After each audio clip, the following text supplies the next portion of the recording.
CLAT के लिए quantitative techniques को किस तरीके से सॉल्व करना है, क्वांटिटेटिव टेक्निक्स का कितना महत्व है और किस तरीके से क्वांटिटेटिव टेक्निक से आप सबसे ज्यादा मार्क्स स्कोर कर सकते हैं, इसके बारे में हम समझेंगे ये वीडियो में। ये वीडियो में हम देखेंगे कि क्लैट 2025 के हिसाब से जो क्वांटिटेटिव टेक्निक्स है उसका सिलेबस एनालिसिस किस टाइप का है, उसमें सिलेबस क्या क्या चीजें आती है, किस टाइप के क्वेश्चंस पूछे जा सकते हैं और क्या क्या चीजें की जा सकती है। तो चलिए दोस्तों आते हैं हम अपने वीडियो पे। जैसा कि आप जानते हैं कि क्लैट एग्जाम के अंदर टोटल मिला के 5 सब्जेक्ट पूछे जाते हैं। 5 सब्जेक्ट्स के रिलेटेड क्वेश्चंस होते हैं जिनका ब्रेकअप इस टाइप से होता है कि इंग्लिश लैंग्वेज के लिए 22 to 26 क्वेश्चंस होते हैं, करंट अफेयर्स जनरल नॉलेज के लिए 28 to 32 क्वेश्चंस होते हैं, लीगल रीजनिंग के लिए 28 to 32 होते हैं, लॉजिकल रीजनिंग के लिए 22 to 26 होते हैं और क्वांटिटेटिव टेक्निक्स के लिए 10 to 14 क्वेश्चंस होते हैं। क्वांटिटेटिव टेक्निक्स के लिए 10 to 14 क्वेश्चन दिखने में बहुत कम दिखते हैं, पर सबसे ज्यादा स्कोरिंग यहीं पे होता है। सबसे ज्यादा आप मार्क्स अपने पूरे पेपर के अंदर अगर हम 120 क्वेश्चन मार्क्स 120 क्वेश्चंस है और 120 क्वेश्चंस के मार्क्स को 120 मार्क्स पकड़े, तो अगर 120 मार्क्स को में से अगर 14 मार्क्स आप अगर आसानी से ले सकते हैं तो वो बहुत इंपॉर्टेंट फैक्टर है। बेसिकली वो 8 से 12% के बीच में आपका टोटल सब्जेक्ट का पूरे पेपर के पार्ट होता है, जो आप बहुत आसान तरीके से आसानी से स्कोर कर सकते हैं। इसीलिए क्वांटिटेटिव टेक्निक्स को थोड़ा सा मेहनत और थोड़ा सा ट्रिक्स अगर आपने सब सीखा तो आपको बहुत आसानी से क्वांटिटेटिव टेक्निक्स में स्कोरिंग हो सकता है। तो क्वांटिटेटिव टेक्निक्स के लिए हम देखते हैं कि इसमें क्वांटिटेटिव टेक्निक्स का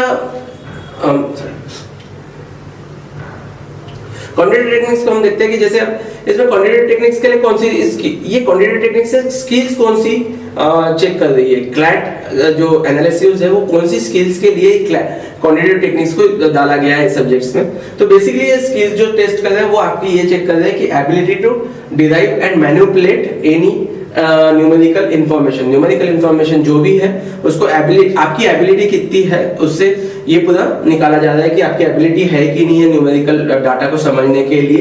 वो भी बेसिक डाटा, बहुत ज्यादा टफ नहीं। और apply mathematical operations like division, subtraction, that is square, cube, square roots, ये सब चीजों के परसेंटेजेस, ये सब चीजों के बारे में। और इसका वेटेज कितना है? 8% से 12% के बीच में आपके टोटल क्लैट के सिलेबस का पार्ट है। जो मैथ्स रहता है वो बेसिकली 10 स्टैंडर्ड मैथ्स रहता है, जिसके अंदर के जो टॉपिक्स जो सबसे ज्यादा कवर किए जाते हैं टॉपिक्स उसमें है टॉपिक्स कौन से? Averages, percentages, quick calculations, squares, cubes, ratios, proportions, equations etcetera.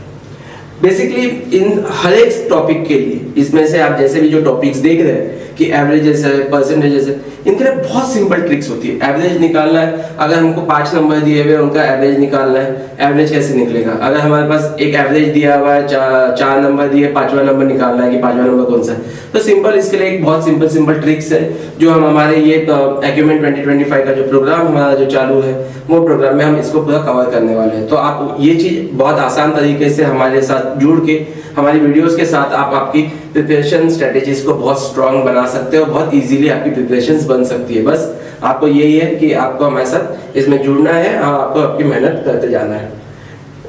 इसके बाद जो क्वेश्चंस, इसमें क्वेश्चंस का जो लेवल होता है, क्वेश्चंस बहुत इजी टू मॉडरेट लेवल के क्वेश्चंस होते हैं, बहुत ज्यादा टफ क्वेश्चंस नहीं है, बहुत सिंपल है।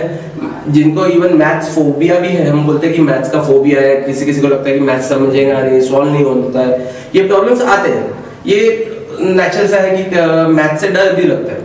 बट जो ट्रिक्स हम लोग सिखाएंगे आपको, जो ट्रिक्स इसमें हम लोग बताएंगे, उससे आपका मैथ्स का फोबिया भी निकल जाएगा और आप बहुत सिंपल तरीके से, बहुत जल्दी से, बहुत आसान तरीके से आप मैथ्स को सॉल्व कर पाओगे और बहुत कम टाइम में आपका मैथ्स बहुत स्ट्रॉन्ग हो सकता है। फिर जैसे हमने एग्जाम पैटर्न, अब इसका क्लैट का एग्जाम पैटर्न कैसा होता है? क्लैट में जो स्कोरिंग का एग्जाम पैटर्न है वो बहुत सिंपल पैटर्न है कि इसकी जो मार्किंग स्कीम ऑफ पेपर है +1 for the correct answer, -0.25 for the wrong answer, means negative marking होती है। तो इसमें हमें बहुत ज्यादा ध्यान देना होता है कि हम लोग जो आंसर्स लिख रहे हैं, जो क्वेश्चंस के आंसर्स दे रहे हैं वो सही आंसर्स दे रहे हैं। और ये मैं यकीन से बोल सकता हूँ कि जो क्लैट के लिए जो हमारे पास क्वांटिटेटिव टेक्निक्स की ट्रिक्स हम लोग यूज करेंगे, जो हम लोग सिखाएंगे, जो हम देखेंगे, वो ट्रिक्स इतनी सिंपल होगी जिससे आंसर आपका कभी गलत होगा ही नहीं। बस आपको बस एक ही चीज करनी होगी कि वो ट्रिक्स की प्रैक्टिस करते जानी पड़ेगी, वो ट्रिक्स को बहुत सिंपल तरीके से करते रहना पड़ेगा, डेली प्रैक्टिस करनी होगी, जिससे आपका कॉन्ट्स का 100% स्कोरिंग हो सकता है, बहुत सिंपल तरीके से हो सकता है। फिर इसके बाद क्या है, question type is of multiple choice question. Multiple choice type के क्वेश्चन है, इसमें क्वेश्चंस कोई और दूसरे टाइप के नहीं होते। सिर्फ मल्टीपल चॉइस मींस एक क्वेश्चन है, उसके 4 ऑप्शन है, 4 ऑप्शन में से एक करेक्ट है, इस टाइप का इसमें क्वेश्चंस होते हैं। फिर द मोड ऑफ एग्जाम क्या है, ऑफलाइन है, इसकी ऑनलाइन एग्जाम अभी नहीं होती है। ऑनलाइन एग्जाम के ऊपर ये अभी इनका पूरा फोकस नहीं है, ये पूरा ऑफलाइन एग्जाम ही लेते हैं। और इसकी जो एग्जाम है वो जैसा मैंने आपको बताया कि दिसंबर में ये कंडक्ट हो रही है। अब इसकी स्ट्रेटेजी एंड टिप्स, जो सबसे बड़ा एक कंसर्न होता है बहुत सारे स्टूडेंट्स के साथ, यार हमारे पास तो बचे 6 महीने हैं, 6 महीने में हमारा प्रिपरेशन हो जाएगा क्या, क्या हम इसमें इतना फास्ट स्कोर कर पाएंगे क्या हम लोग क्लियर कर पाएंगे क्या। जो भी आपके जो डाउट्स है उसको एक बहुत सिंपल स्ट्रेटेजी के तहत आप बहुत आसानी से इसको आपका डाउट्स क्लियर कर सकते हो, और आपके मन में जो भी आपके ऊपर सेल्फ कॉन्फिडेंस की जो भी कमी होंगी वो भी पूरी तरीके से खत्म हो सकती है, अगर आप बस ये चीजों को बहुत प्रॉपरली आपने फॉलो किया तो। इसमें आपको सिंपल एक टाइम टेबल बनाना होगा आपका। जो टाइम टेबल है, टाइम टेबल के हिसाब से आपको इसकी पढ़ाई के लिए एक टाइम अलॉट करना पड़ेगा, जैसा कि हमने हमारे पिछले कुछ वीडियोस में भी हमने बताया है। जैसे आपके पास टाइम बहुत इसमें कम होता है कि जैसे आपके पास 12th स्टैंडर्ड को भी क्रॉस करना है, 12th स्टैंडर्ड की भी एग्जाम्स है, आपके दूसरे कमिटमेंट्स भी है, उसके बाद आपको इसको ये एग्जाम के लिए आपको प्रिपरेशन टाइम देना है, तो मैक्सिमम आपके पास दिन में 4 घंटे के आसपास ही टाइम बचता है जो आप क्लैट के लिए आप निकाल पाते हैं, apart from all your part. तो इसके कारण कैसा है कि आपको इसमें बहुत प्रॉपरली मेटिकुलसली एक टाइम टेबल फॉलो करना होगा। साथ साथ आपको इसमें क्या करना होगा कि आपको हर टाइप के क्वेश्चंस की बार बार थोड़ी प्रैक्टिस करनी होगी। हो सकता है कि आप पहले दिन आप क्वेश्चन सॉल्व करने बैठे, आपने अगर समझो फॉर एग्जांपल एवरेजेस के क्वेश्चंस लेते या परसेंटेजेस के क्वेश्चंस लेते, आपने इसमें 20 क्वेश्चंस का आपने टैप लिया, 20 क्वेश्चंस को आपको सॉल्व करने के लिए अगर आज 20 मिनट्स लग रहे हैं, तो आपको आपकी प्रैक्टिस जितनी स्ट्रांग होंगी ये होगा कि आपके 20 क्वेश्चंस 5 मिनट्स में भी सॉल्व होंगे। But that is only about the time, means जहाँ आपको एक क्वेश्चन के पीछे 1 मिनट लग रहा था, अगर आप ट्रिक्स टिप्स और मेटिकुलसली आपने अगर टाइम टेबल आपका फॉलो किया तो आपको वो लगेगा कितना, सिर्फ 5 मिनट्स फॉर 20 क्वेश्चंस।